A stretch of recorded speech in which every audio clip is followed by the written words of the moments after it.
Hello everyone, good morning to all of you. आइए आज हम लोग पाठ दूसरा और दो ध्रुवीयता का अंत को पढ़ेंगे।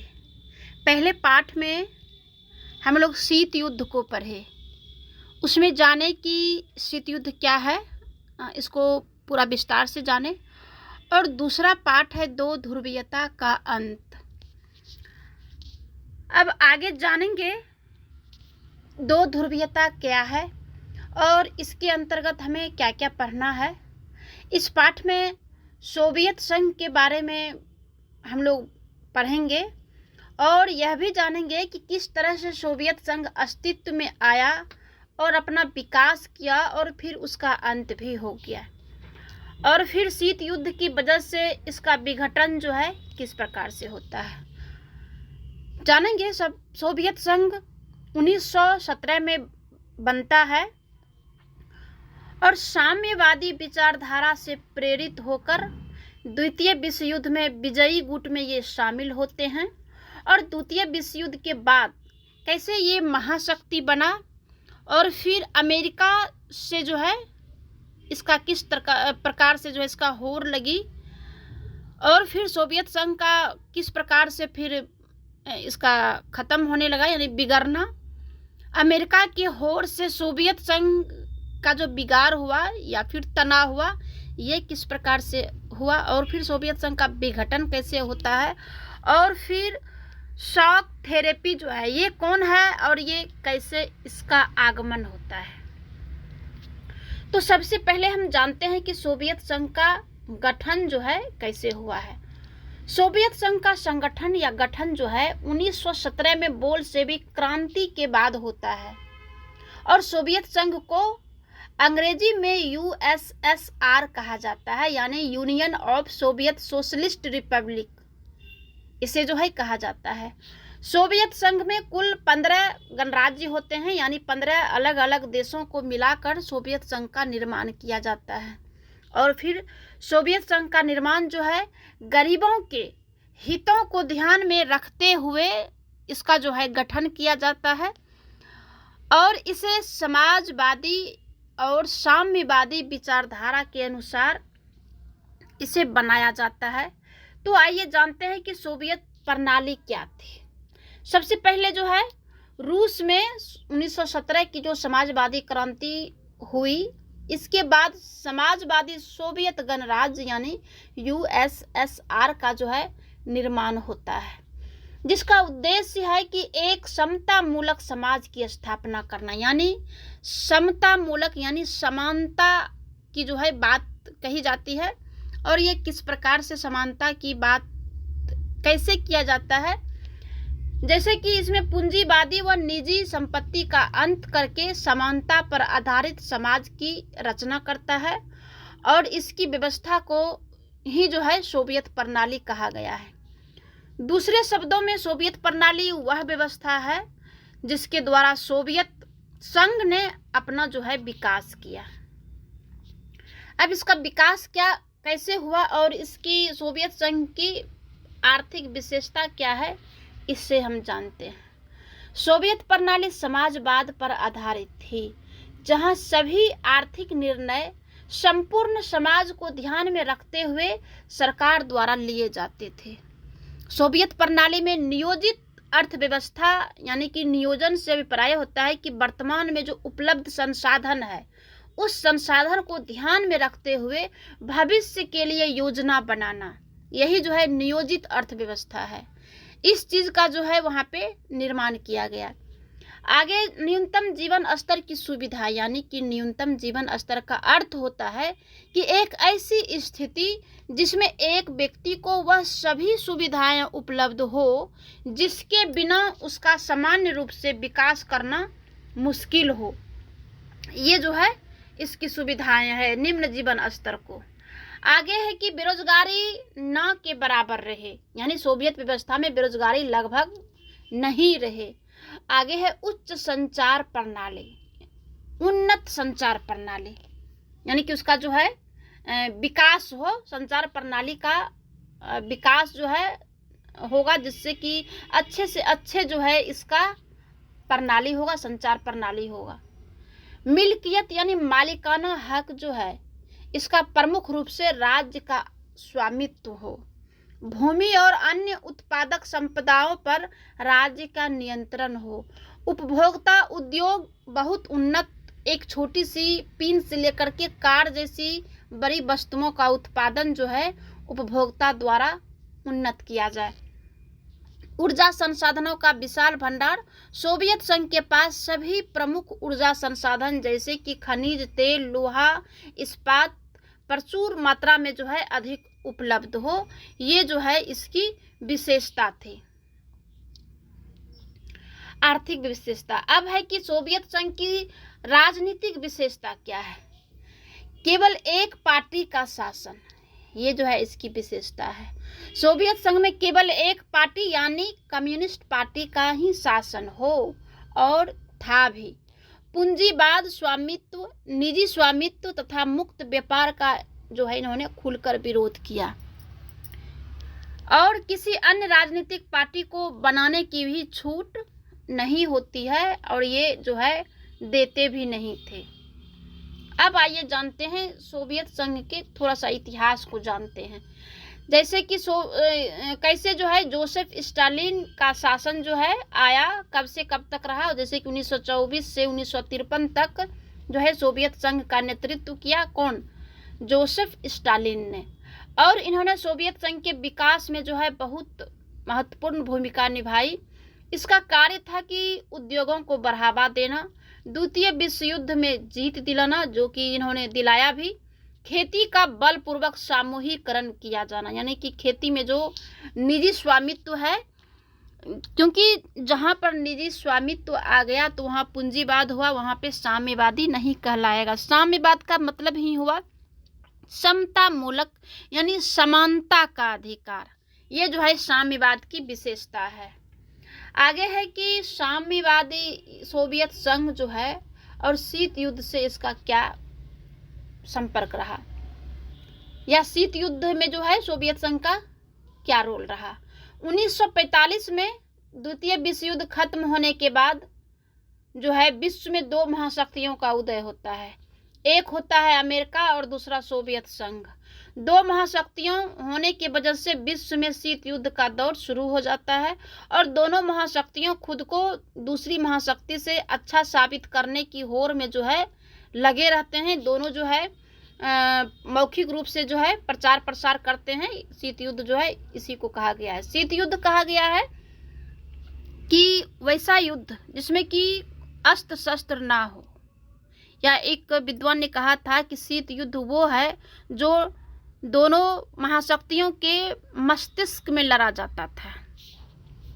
तो अब आइए जानते हैं कि निकिता ख्रुश्चेव क्या है।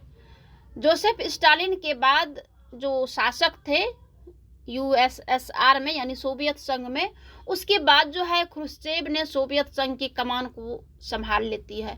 और इनको संभालने का मुख्य घटना था कि क्यूबा मिसाइल संकट, अंतरिक्ष में पहुंचने की होड़, स्पुतनिक यूगी गागरिन को अंतरिक्ष में भेजा जाना, बर्लिन की दीवार का निर्माण, ये जो है ख्रुश्चेव की मुख्य घटनाएं थी। ख्रुश्चेव को जो है शासन मिलने का मुख्य घटना यही था। अब है कि सोवियत संघ पर शीत युद्ध का क्या प्रभाव पड़ा। हथियारों में निर्माण में अत्यधिक खर्चा करना पड़ा। हथियारों के निर्माण में बहुत ज़्यादा खर्च हुई। इसका कारण ये था कि जो सोवियत संघ जो शीत युद्ध जो शुरू हुआ तो इसमें जो है जो अमेरिकी जो देश थे यानी कि जो पूंजीवादी देश यानी मित्रगुट भी कहा जाता है, क्योंकि दो महाशक्तियों के बीच ही जो है ये शीत युद्ध हो रहा था, जिसमें कि एक मित्रगुट जिसमें ब्रिटेन, अमेरिका, जापान ये सब जो है एक साथ थे, और दूसरी तरफ जो है यूएसएसआर यानी सोवियत संघ जिसमें कि 15 गणराज्य था। ये मिलकर के जो है दोनों के बीच जो है जो मौखिक युद्ध हो रहा था उसी को जो है शीत युद्ध कहा जाता है। ये शीत युद्ध जो है न्यूज़पेपर, चैनल और फिर पत्र पत्रिकाओं के द्वारा जो है युद्ध लड़ा गया था। देखने से ऐसा लग रहा था, माहौल ऐसा था शीत युद्ध में कि ऐसा जो है अब अभी जो है युद्ध स्टार्ट हो जाएगा, क्योंकि 2 युद्ध तो हो ही चुका था।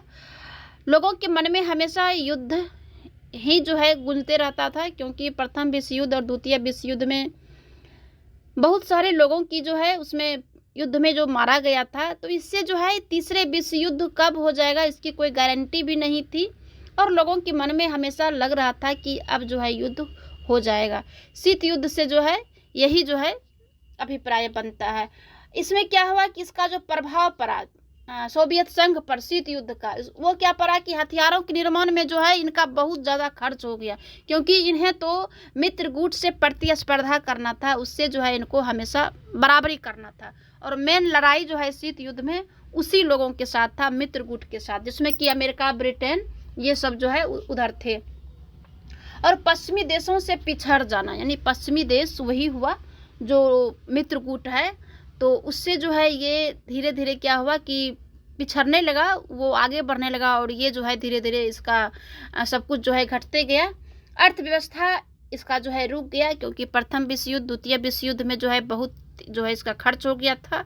और फिर जो द्वितीय विश्व युद्ध तो साथ ही लड़ा, लेकिन जो धोखा किया, कहा जाता है कि धोखा किया, सोवियत संघ का कहना है कि मेरे साथ जो है साथ में लड़े, लेकिन साथ में लड़ते हुए जो है जो मित्रगुट है वो हम मेरे साथ धोखा किया। धोखा करने के बाद क्या हुआ कि वही लोग जो है इसको दिखाने लगा कि हम इतने शक्तिशाली हैं, जैसे कि नागासाकी, और फिर वहाँ जो है बम जो गिराया गया। तो ये चीज़ मेन मुख्य कारण हुआ शीत युद्ध का, और ये विकास की गति इसका रुक जाता है, और देश की समस्याओं से जो है ध्यान भी इसका हट जाता है कि देश में क्या समस्या है, लोगों की क्या समस्या है, क्या समस्या बढ़ गई है, किस समस्या को देखना चाहिए। ये जो है इसका शीत युद्ध में कारण था। ये जो है प्रभाव पड़ा सोवियत संघ पर। अब जो मिखाइल गोर्बाचोव आया, तो ये गोर्बाचोव द्वारा सोवियत संघ में सुधार के लिए 2 नीति अपनाया। ग्लासनोस्ट यानी खुलापन का, यानी उदारीकरण।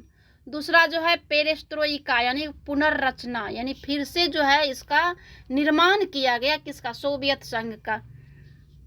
अब जो है राजनीति में सुधार भी करना था, जैसे कि लोकतंत्र को बढ़ावा देना था। दूसरा जो है अफगानिस्तान और पूर्वी यूरोप से सेना को वापस बुलाना था, क्योंकि ये सोवियत संघ जो है अफगानिस्तान और पूर्वी यूरोप में जो है अपना सेना जो है वहाँ पे स्थापित किया था, लेकिन उसके बाद जो है ये जो है अपना वापस कर लेता है, और जर्मनी को एकीकरण करने में इसको सहायता देना था, ये जो है सहायता दिया।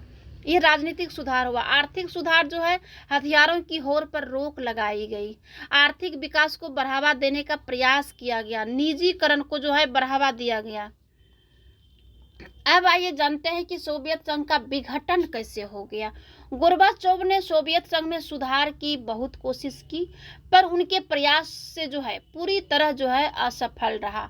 वह लोग जो यह सुधार चाहते थे, उन्होंने कहा कि सुधार धीरे धीरे हो रहे हैं, और जो लोग इन सुधारों का विरोध कर रहे थे वह इनका तो विरोध करते ही रहे।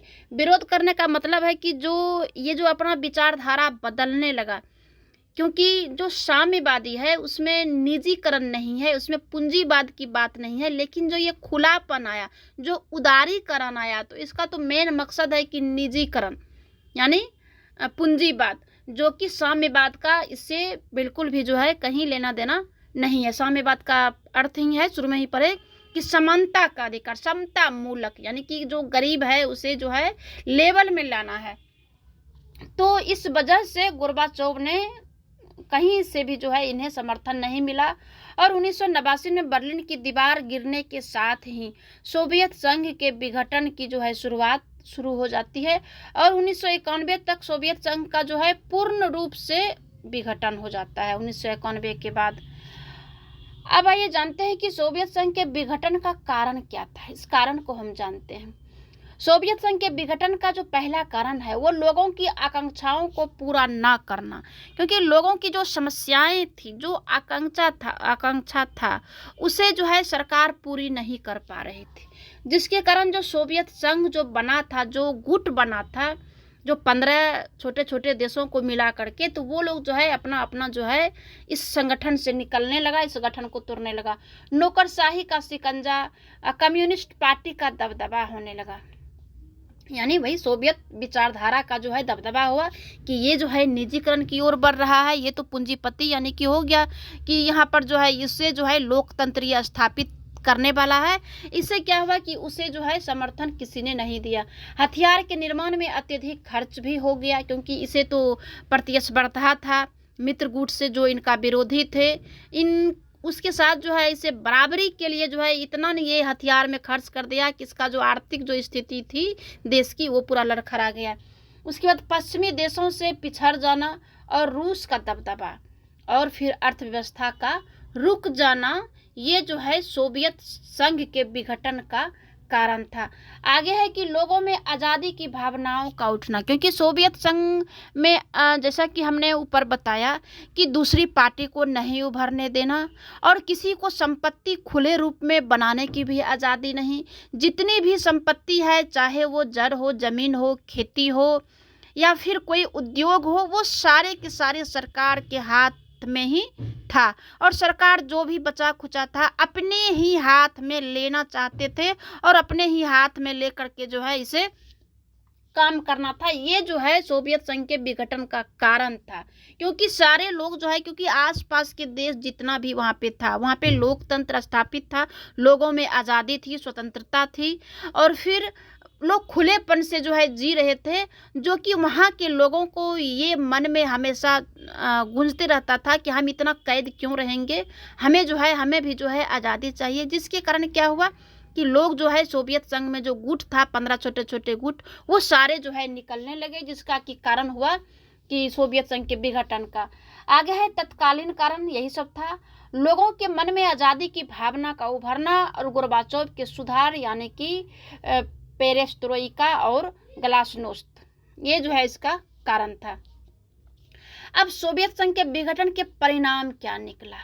इसका परिणाम यही हुआ कि शीत युद्ध समाप्त हो जाता है, अमेरिकी वर्चस्व की शुरुआत हो जाती है, जिसके बाद द्विध्रुवीय जो कहलाता है, उसके बाद एक ध्रुवीय में ये जो है रह जाता है, क्योंकि सोवियत संघ जो था तो मजबूत था, महाशक्ति कहलाता था। लेकिन जब सोवियत संघ के जो 15 छोटे छोटे जो देश थे, 15 देश मिल करके जो ये सोवियत संघ बना था तो महाशक्ति कहलाए। लेकिन सारे देश जो है एक एक करके जब निकलने लगे तो ये क्या हो गया कि ये कमज़ोर होने लगा और फिर अमेरिकी वर्चस्व जो है बढ़ने लगा, वो एक ध्रुवीयता की ओर जो है बढ़ने लगा। हथियारों की होड़ की समाप्ति हुआ, सोवियत संघ का अंत हुआ, 15 नए देशों का उदय हुआ। अब रूस सोवियत संघ का जो है उत्तराधिकारी बना, रूस बन गया सोवियत संघ का उत्तराधिकारी यानी राजा बन गया। समाजवादी विचारधारा को झटका लग गया, इसलिए झटका लगा कि समाजवादी का जो विचारधारा था वो समता मूलक विचारधारा था, समानता की बात करते थे। लेकिन जब रूस आया तो रूस तो अपना दबदबा बढ़ने लगा और वो अपने अनुसार जो सरकार चलाने लगी, तो ये क्या हुआ, ये समाजवादी विचारधारा तो रहा नहीं, इसलिए जो है इसका परिणाम ये हुआ पूंजीवादी विचारधारा को बल मिला, यानी कि पूंजीवादी का जो विचारधारा था उसको बल मिल गया। रूस में कम्युनिस्ट पार्टी पर प्रतिबंध लग गया और सोवियत संघ से आजाद देशों ने लोकतंत्र तथा पूंजीवाद को अपना लिया।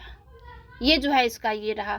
आगे जो संधियां सोवियत संघ द्वारा की गई थी वह अभी तक रूस द्वारा निभाई जानी थी, लेकिन अब क्या हुआ कि ये अब जो है रूस उसे जो है अपने हाथों में लेना चाह रहा था। ये जो है विघटन का परिणाम निकला। एक और है कि परमाणु संपन्न देश का दर्जा जो है रूस को मिल गया। इसी कारण जो है, क्योंकि उसमें तो जितने देश थे 15 देश थे, 15 रिपब्लिक देश, तो सभी को मिलना चाहिए था, लेकिन टोटल का टोटल जो है श्रेय आ गया रूस को, जिसका कि विघटन का ये परिणाम हुआ। उसके बाद आता है शॉक थेरेपी। ये शॉक थेरेपी का अर्थ होता है कि आघात पहुंचाकर उपचार करना, ये हुआ शॉक थेरेपी, वर्ड से ही पता चलता है। 1951 में जब सोवियत संघ का जब विघटन हो जाता है तो नए बने देशों में पूंजीवादी व्यवस्था को स्थापित करने के लिए विश्व बैंक और अंतर्राष्ट्रीय मुद्रा कोष द्वारा शॉक थेरेपी का निर्माण किया जाता है। ये जो है सोवियत संघ समाजवादी विचारधारा पर बना था, इसीलिए वहाँ सभी उद्योग सरकार के अधीन काम किया करते थे। अब सोवियत संघ के विघटन के बाद इन सभी देशों में पूंजीवादी व्यवस्था स्थापित की जानी थी। शॉक थेरेपी के द्वारा सभी सरकारी उद्योगों को निजी हाथों में सौंप देने का प्रावधान था। दूसरे शब्दों में कहें कि गवर्नमेंट सेक्टर को प्राइवेट सेक्टर में बदलना ही शॉक थेरेपी कहा जाता है। मुख्य रूप से जो इसका अभिप्राय होता है, अर्थ होता है कि गवर्नमेंट सेक्टर को प्राइवेट सेक्टर में बदलना। इसका उद्देश्य क्या था शॉक थेरेपी का? इसका उद्देश्य था कि राज्य की संपदा का निजीकरण करना, मुक्त व्यापार को अपनाना, पश्चिमी देशों की अर्थव्यवस्था से जुड़ना था इसका उद्देश्य। तो फिर शॉक थेरेपी का परिणाम क्या निकला? इसका जो परिणाम निकला ये क्या हुआ कि पूरी तरह असफल हुआ। रूस का औद्योगिक ढांचा क्या हुआ? टूट जाता है। रूसी मुद्रा रूबल में जो है गिरावट आ जाता है। समाज कल्याण की व्यवस्था बर्बाद हो जाती है। बड़ी बड़ी कंपनियां की उल्टी सीधी दामों पर बेच दिया जाता है। आर्थिक विषमता, बड़ी देश में अमीरों तथा गरीबों के बीच अंतर हो जाता है। खाद्यान्न का संकट आ जाता है और फिर खाद्यान्न संकट आने के बाद क्या होता है कि काला बाजारी को बढ़ावा मिलता है। इतिहास की सबसे बड़ी गैराज सेल हो जाता है। शॉक थेरेपी को इतिहास की सबसे बड़ी गैराज सेल कहा गया, क्योंकि बड़ी बड़ी कंपनियों को बहुत ही कम दामों पर यानी कबाड़ के भाव में जो है बेच दिया गया। अब ये जानते हैं कि ऐसा हुआ क्यों? ऐसा क्यों हुआ? ऐसा इसलिए हुआ क्योंकि इस सेल में भाग लेने के लिए सभी नागरिकों को अधिकार पत्र दिया गया। यह अधिकार पत्र उन नागरिकों द्वारा काला बाजारियों को बेच दिए गए क्योंकि उन्हें पैसों की जरूरत थी और साथ ही साथ वो इस स्थिति में भी नहीं थी कि वह इस सेल में भाग भी ले सके। ये जो है इसका कारण था शॉक थेरेपी का। और यही जो है इसी तरह जो है तब दो ध्रुवीयता का अंत हो जाता है। दो ध्रुवीयता मीन्स की जो दो ध्रुव था, जो दो पार्ट में था, एक तरफ अमेरिकी और दूसरी तरफ सोवियत संघ, तो इसी कारण से जो है इसका जो है अंत हो जाता है और फिर ये समाप्त हो